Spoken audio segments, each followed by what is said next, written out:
आज बात करते हैं उस विषय की जो कि शायद सबसे बड़ा रहस्य है इस मनुष्य जीवन का, मृत्यु। मृत्यु की चर्चा दो कहानियों के माध्यम से।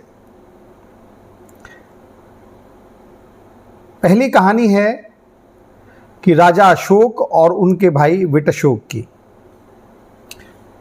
विटशोक को आपत्ति थी कि अशोक बौद्ध धर्म के जो अनुयायी हैं, जो बौद्ध भिक्षु हैं, उन पर बहुत बड़ा धन खर्च करते हैं और वो लोग विलासिता में उस धन को खर्च कर रहे हैं। ये बात जब पता चलती है अशोक को तो वो रुष्ट हो जाते हैं और ये उन पर नाराज होकर, इस विषय को तो स्पष्ट नहीं करते पर उनसे नाराज होकर उनको मृत्यु दंड दे देते हैं।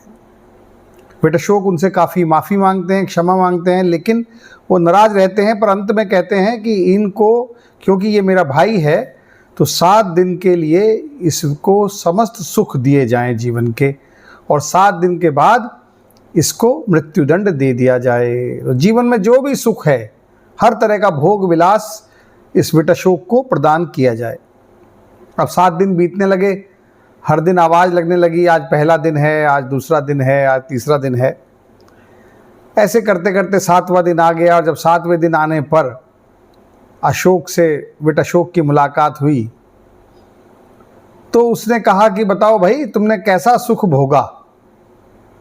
तो उसने बोला, कैसी बात कर रहे हो महाराज, जिसके समक्ष मृत्यु खड़ी हो, जिसे पल पल मृत्यु को याद दिला रहे हो, उसके लिए इस संसार के दिए गए सभी सुखों का, भोग विलासों का क्या अर्थ रह जाता है?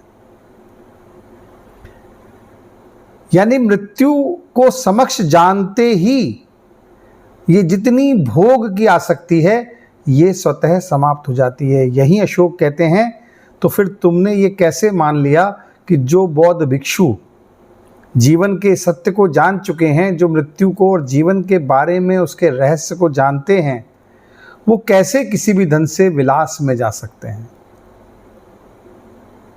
एक और बड़ी प्यारी कहानी है इस बात के लिए कि किसी व्यक्ति ने आके एक साधु महाराज से बोला कि महाराज एक बात बताइए, मैं भी इस संसार में रहता हूँ, आप भी संसार में रहते हैं, तो कभी तो ऐसा होता होगा कभी ना कभी कि आपको कोई ना कोई भोग की, विलास की, कोई ना कोई सुख की इच्छा पैदा होती होगी, कभी तो आपके मन में आता होगा।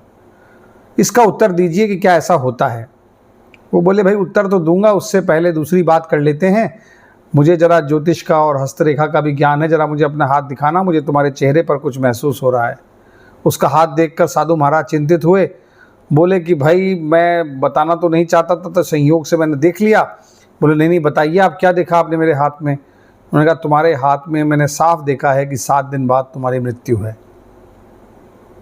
और वो तो बेचारा वहाँ से चला गया, प्रश्न का उत्तर भी नहीं लिया, और वो 7 दिन में उसने लोगों से मिलना जुलना, जो भी उसके पूर्ति कर सकता था अपने चीज़ों की, वो करता रहा, अपने परिवारजनों से मिलता रहा, सबको बताता रहा कैसे भैया अब तो मैं जा रहा हूँ, अब तो मैं जा रहा हूँ। 7वें दिन जब वो अपनी मृत्यु की इंतज़ार कर रहा था तो साधु महाराज पहुँच गए। बोले, भाई तुमने अब तक मुझसे जो प्रश्न पूछा था उसका उत्तर तुमने मुझसे नहीं लिया। अब तुम ये जानना चाह रहे थे कि सुख भोग, अब तुम्हारी वो जानने की इच्छा हो तो मैं तुम्हें बताऊँ। उन्होंने कहा, जी कैसी बात कर रहे हो महाराज?